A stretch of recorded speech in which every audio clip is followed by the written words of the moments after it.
Hi friends, എല്ലാവർക്കും brilliance edu അക്കാദമിയുടെ പുതിയ വീഡിയോയിലേക്ക് സ്വാഗതം.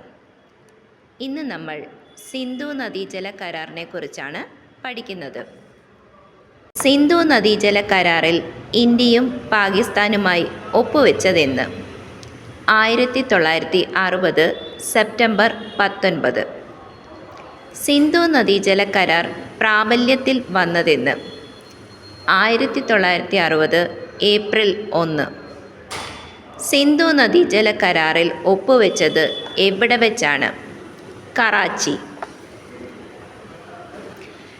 സിന്ധു നദീജല കരാറിൽ ഒപ്പിട്ട ഭരണാധികാരികൾ ആരെല്ലാം? ജവഹർലാൽ നെഹ്റു, മുഹമ്മദ് അയൂബ് ഖാൻ.